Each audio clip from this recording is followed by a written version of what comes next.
Noong nakaraang mga araw ay nasaksihan nyo ang motorcycle adventure natin sa Northern Luzon at sadya nga namang hindi makakalimutan ang experience doon. Sana ngayong taon ay makompleto na natin ang North Loop. Ngayong araw naman ay papasyalan natin ang bayan ng Real sa Quezon Province, 158 kilometers mula sa Manila kung ikaw ay dadaan sa Marilake. Ang Marilake ay paboritong puntahan ng mga motorcycle riders lalo na pag weekend. Kaya ang pinakamainam na dumaan dito ay weekdays para maiwasan natin ang maraming mga riders na namamasyal dito.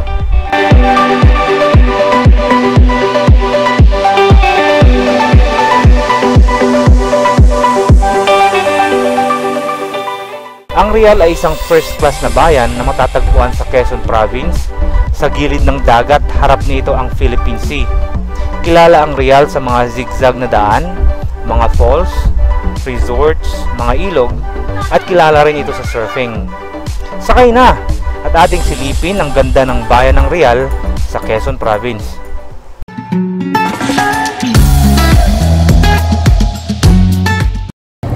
Kung nakikita nyo yung daan dito, sobrang luwag, ano? At asfaltado na po yan. So ganito yung makikita yung daan dito, guys, pag akyat nyo dito sa Marilake. Haven to ng mga riders, mga nagbabangking-bangking, mga mabibilis din magpatakbo. Kaya prone din ito sa mga disgrasya. Ganda ng daan. So pag pupunta kayo dito, hindi kayo magsisisi. Bungat pa lang itong dinadaanan natin at sadyang napakaganda yung dadaanan nyo. Ganda lang takbuhan natin, chill lang. Chill ride. Woo! Ito nga pala, guys, yung Masungi, ayan, oh, Geo Reserve. So ito yung pinaka gate nya. At meron ding gate. Siguro next time or pag uwi natin, doon na lang tayo mag-inquire dito. Baka mapadali or magawa nila ng paraan na makapasok tayo agad. So yun, Masungi Geo Reserve, Baras, Rizal. Yung sinasabing Big C, yung marami nang nadisgrasya dito dahil sa kakabanking dito. Yan, nag-i-slide sila din banda dyan. At kung Saturday, Sunday, marami kang makikitang nakaabang na dito, yung mga nagpipicture, yung makikitang may madidisgrasya, mga ganun.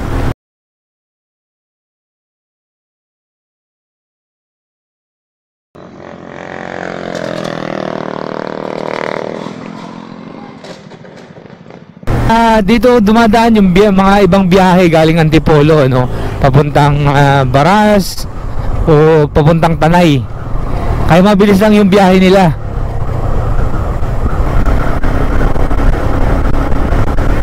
Ito sikat yan, yung kahoy na yun, dahil kay Ian Veneracion. Dahil may picture siya doon. Tapos lahat na ng riders nagpa-picture din doon. At tumaambon, guys. Sana hindi tuloy-tuloy. Look at this. Well, sa baba, hopefully madadaanan natin yan. Ito kasi overlooking lang yung mga fog eh. Sana madaanan natin mismo para dun tayo.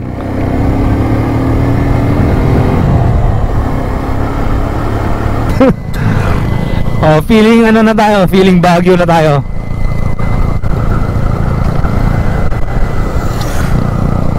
Guys, we're in heaven now. Yung mga iba nagsitigilan na kasi nanonood ng magandang view ng fog.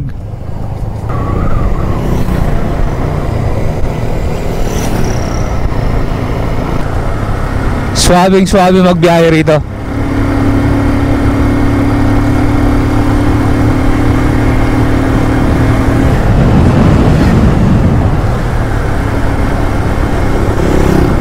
Dito kanina, umulan na rin pala.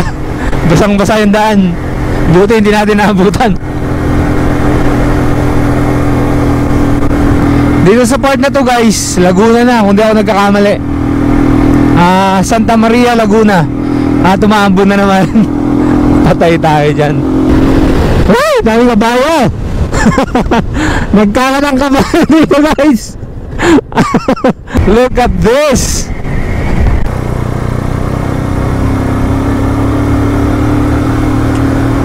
Mga taniman naman, daming mga ano, mga nyug, mga nyugan. Kasi tuba, diba? Alala niyo tuba or ano ba tawag nila? Ano tawag yung sa ano? Yung alak dito? Lambanog yun, lambanog.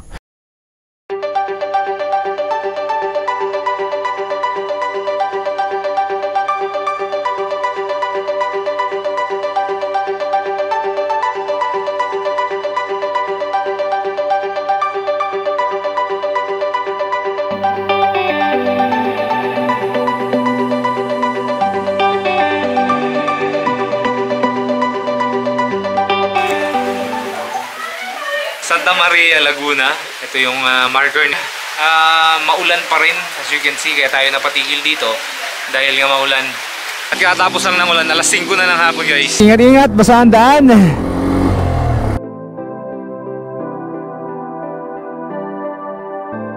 O kaya mag-upgrade ng gulong. So far, ang na-upgrade kong gulong yung likod. Naka-Metzeler na tayo na 150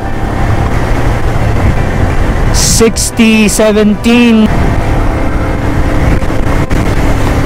Woo!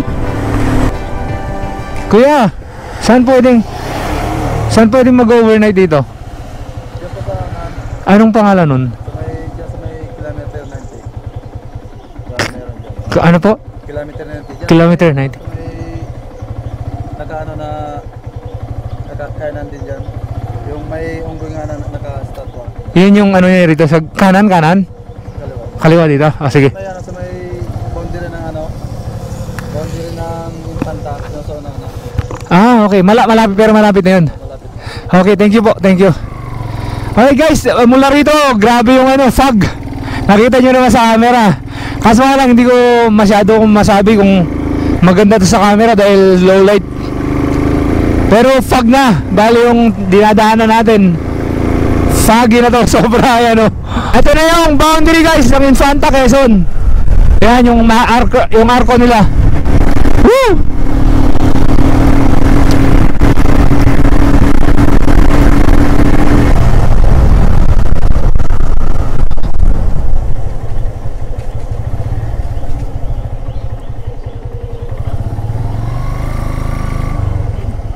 KM90, kilometer 90. Sabi pinakamurang room nga mo. Kasi po wala kami pera. Ay guys, so nandito tayo sa kilometer 90. Actually naghahanap tayo ng matutuluyan, ano.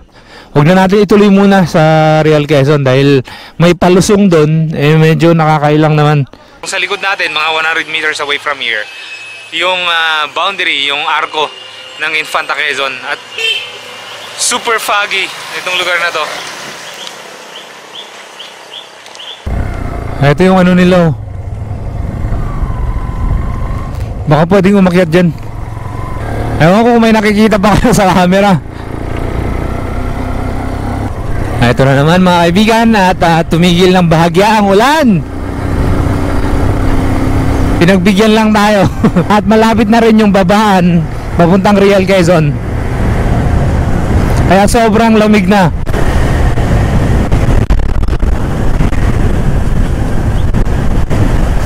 Oh.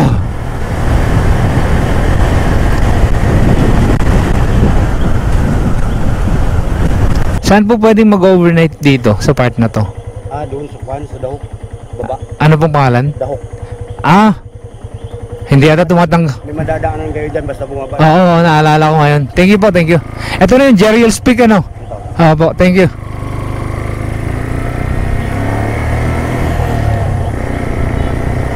Gusto mo magkape?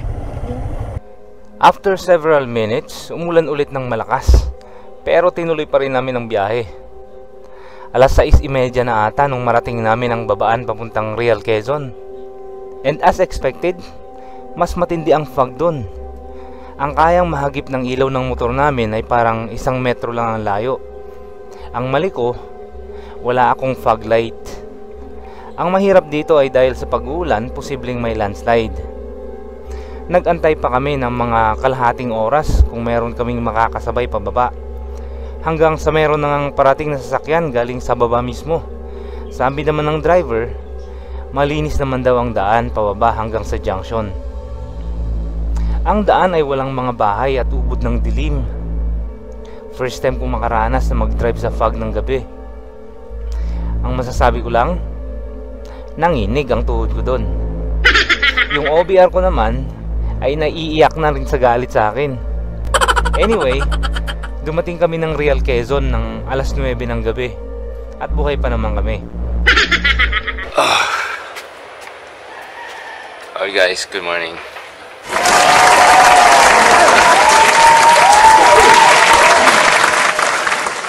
7 ng umaga. So far okay naman yung tulog natin. At tignan natin yung falls. May falls dito eh. Tignan natin mamaya kung ano pa yung mga pwedeng activities na gawin dito. Alright, so yun guys, ating sariwain ng mga kaganapan kagabi. Grabing nervyos ko doon pagbaba natin dito sa Real Quezon. Zero visibility, ubod ng dilim. Dahil siguro mga alas 7 na yun, alas 7:30. Walang mga bahay na madadaanan. Tapos meron pang tulay na hindi pa nagagawa. Yung tulay na yun, may part doon rough road. Buti na lang kamo hindi madulas yung rough road na yun. Kaya yun, nakasurvive naman kami. Buhay pa kami hanggang ngayon. So yun guys, advice ko lang sa inyo, mga ganong senaryo, maulan, gabi, tapos foggy, wag nyo nang ipilit. Hindi ko na uulitin yun, promise. So anyway, nandito na tayo sa Real Quezon at enjoy na lang natin to.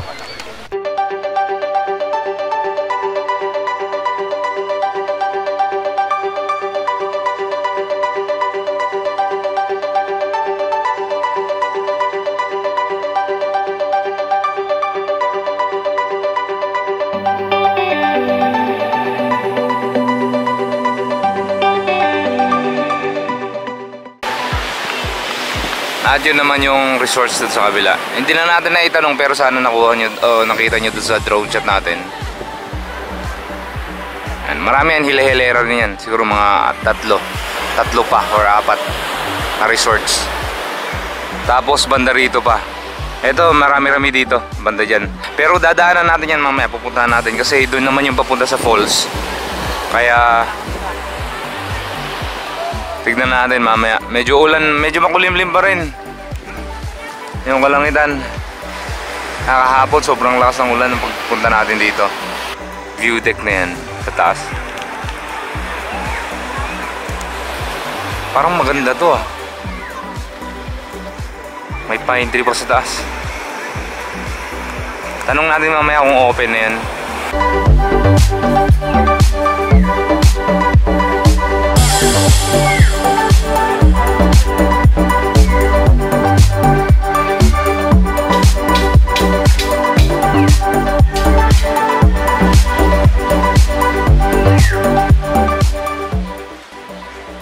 Tapos dito kami.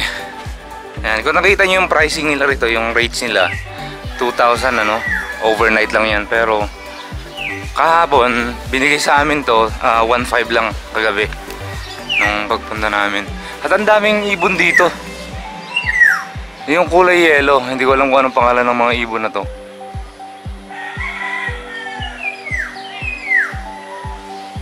Tapos to naman yung CR nila.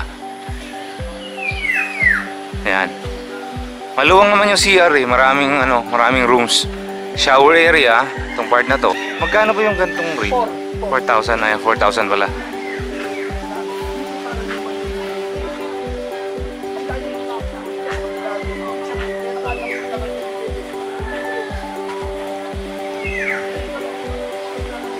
Tapos ito naman, function room ata to. Wala namang masyadong activities dito.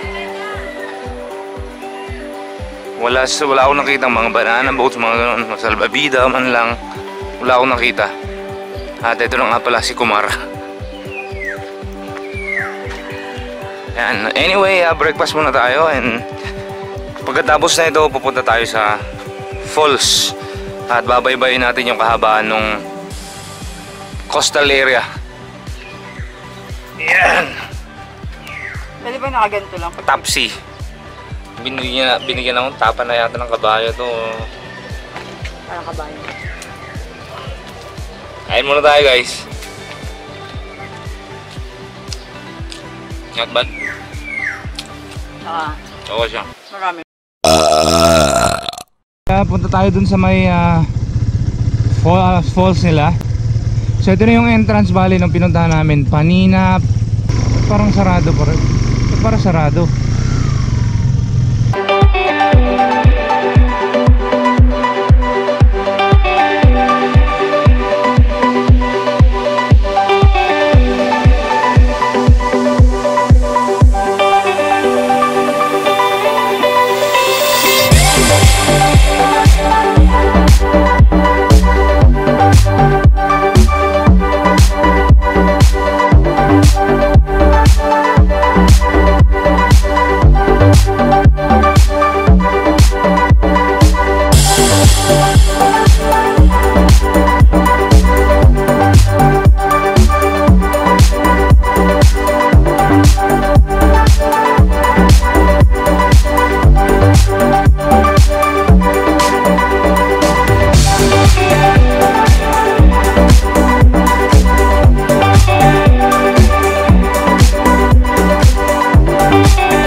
Hi guys, at nandito na tayo sa Balagbag Falls. Tanong natin kung magkano entrance. 40 pesos pag pupunta kayo dito. 30 meters na lang, yan na yung falls. Actually malapit lang ito sa daan. Hindi ako maakti bakit lang.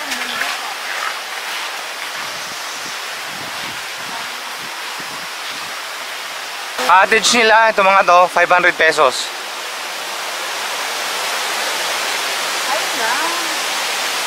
Meron pa sa taas.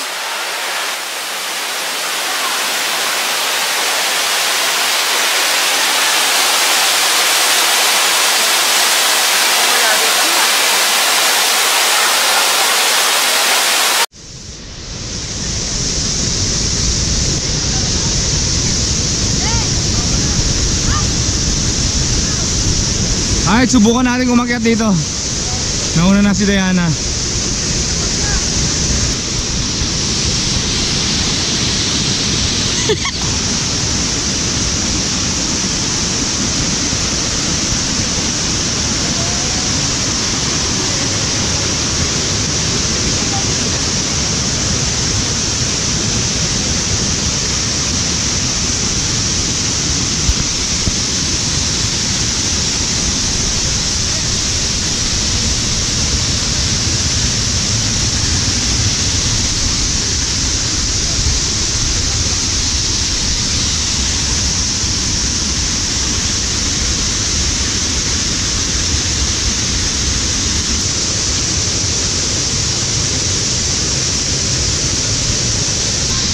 Alright, nasa taas na tayo.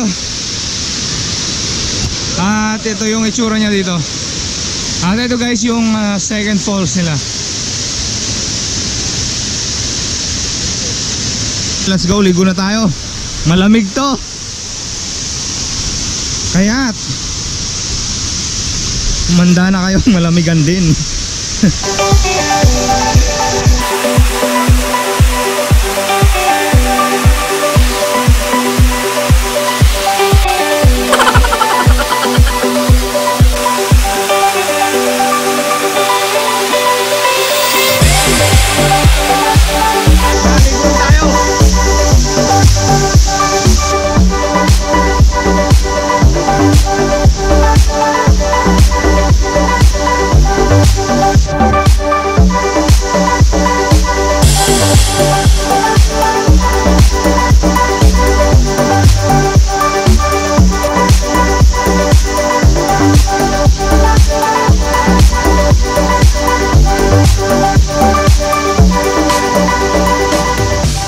So far so good ang experience natin dito, Pabalagbag Falls. At ang gagawin natin susunod, didiretsuhin natin tong daan na to, tong coastal road na yan. At titignan natin kung anong pinakadulo niya. Pero yan daw yung daan na papunta na ng Mauban, Quezon. Pero yung pinakadulo niyan bale ay ginagawa pa lang. So rough road yung pinakadulo niyan. Marami pang mga resorts dyan. At makikita nyo rin mamaya. Diretso laba ka na dyan pag maglalaba ka.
Diretsuhin natin yun hanggang doon.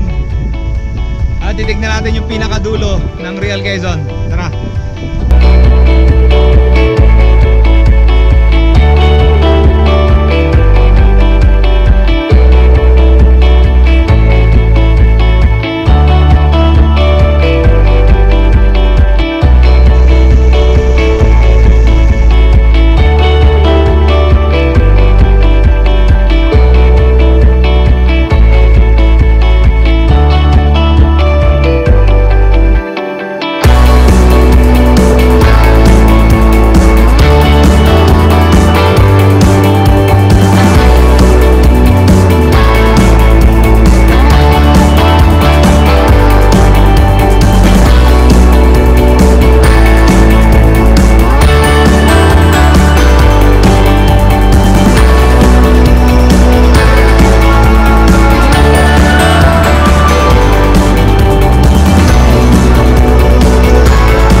Hi guys, tignan natin tong Don Uro Resorts.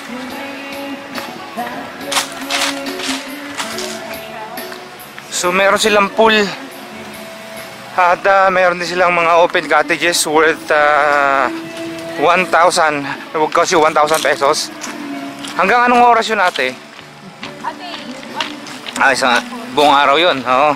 Tapos yung tent nila, pag magre-renta kayo sa kanila ng tent, that's gonna be 500 pesos. Pag may sarili kayong tent, yung pitching fee na lang babayaran nyo na 300 pesos. Or 200 rather.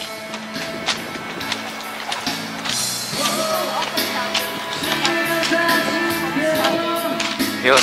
So, tignan natin yung sa loob ng cottage nila. Titingin lang namin. Alright, itong cottage na to guys, may sariling CR. There you go. At ito yung pinaka-kwarto. Ito po yung kwarto. Ay, tingin lang ako ha. Tingin lang Ito yung kwarto. Double deck siya guys, double deck. So, ang napansin ko dito, mabato. Which is okay kasi pag umuulan, iwas yan putik. Kapag maputik, halimbawa. At dun sa baba, ganun din yung setup. So parang ibang ambience to kumpara mo dun sa mga ibang resorts. Kasi usually buhangin.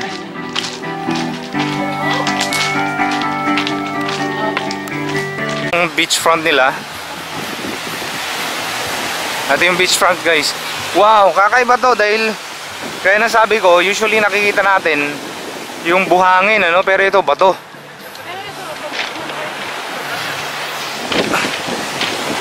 Tsaka napaka-fine nung bato niya. Di ba ito yung binebenta na mahal? Ah, nilagay nyo ba dyan o sadyang ganyan na yan? Oh, wow. Okay. Parang hindi maalon ngayon natin, ano? Usually guys, kasi gaya ng nabanggit ko kanina, itong lugar na ng Real, eh, pinupuntahan talaga ng mga beginner surfers. Anong pwedeng activities dito, ate? Kayo po. Walang, halimbawa, mga banana boat, mga ganon. Wala pa po eh. Wala mga ganon. So, ligo, chill, kain-kain, mga ganon. Yan lang muna. Pag po kasi ganitong amihanin, wala pa po kasi bangka-bangka sana. Oo. May bangka sanang mag-aso. Ay, may island hopping ba? Saan yung mga islands dito? Yung mag-asawa pong batong nakita niyo po doon. Okay. Yun po. Yep. Alright, ito yung pool nila, up close. Ito yung itsura niya.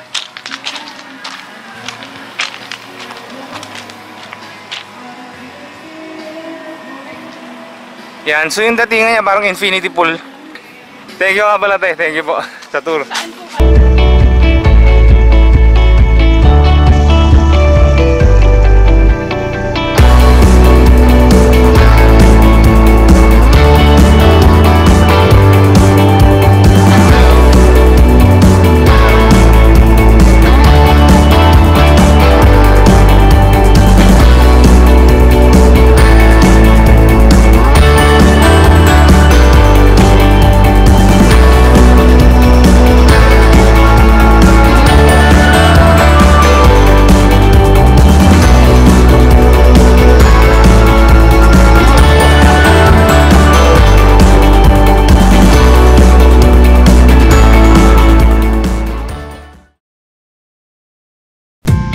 Beautiful view.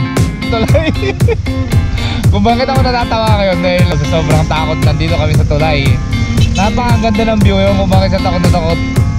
Anong tawag doon sa taong takot sa tulay? Anong phobia yun? Wow! Woo! This is